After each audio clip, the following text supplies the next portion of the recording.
I'm now going to move on to how you can take better pictures for Instagram and Facebook. Hello everyone, it's me, Kasia. I decided to rudely take over this part of Jamie's art box. Well, he knows about it. He let me. Don't worry, there won't be any divorces.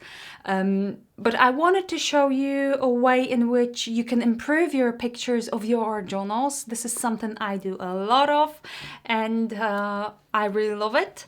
So I know there are a few tricks and tips that I can share that will definitely improve your pictures almost right away. Basically. I am talking about photographs that are called flat lay. And flat lay is a picture, in our case, in our art case, of our workspace, table, art journal, some elements. A picture taken holding your camera in that parallel way, straight, and capturing what's on your workspace. And it's very important in this case that you hold your camera exactly straight, not like this, not like that, you know, very, very straight, because then it's very visually pleasing. And there are a few ways in which you can improve those flat lay pictures.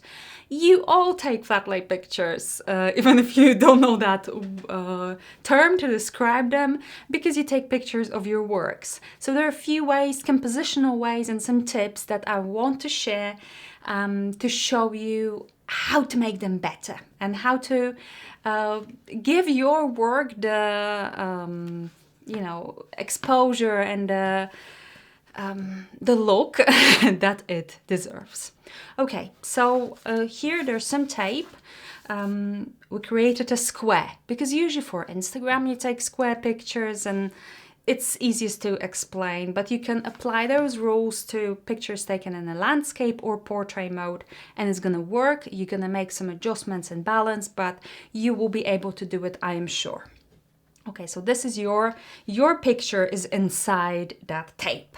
And this is your art journal, let's say, you want to take a picture of. So the first rule I'm going to talk about is a rule of thirds. You know about the rule of thirds already. So we're imagining 4 lines that cut through this frame, and on their intersection, this is where we will be placing our cluster of elements. And if you decide to use some other elements as well as your art journal, that is, because maybe on your picture you want your art journal only and that's it, but I like to include different things, so I have just some pretty little items.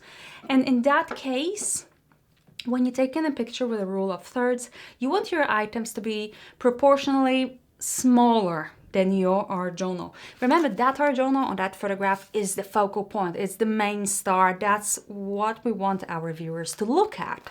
So definitely those elements should be smaller, not too many of them. A blank space on a photograph has a massive power, and I want you to embrace that. Okay, so let's imagine those lines, and let's say this is the intersection that I'll be working on. So I'm placing my art journal somewhere on that and some elements around it here and there.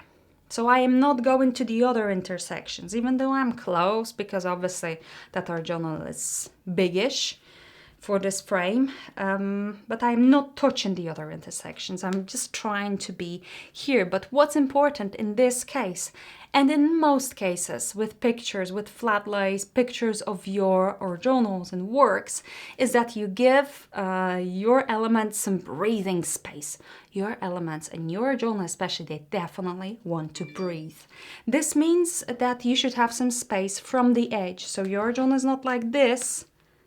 No, the corner is still visible, and even a little bit of that table is still visible, and that will make a big difference. Also, those elements, if you decide that they are on a little pile and they all touch each other, that's good. But if some are on a little pile and some aren't, then that's confusing, because they will start creating a competing focal point, and that's not what we want. So they need breathing space as well.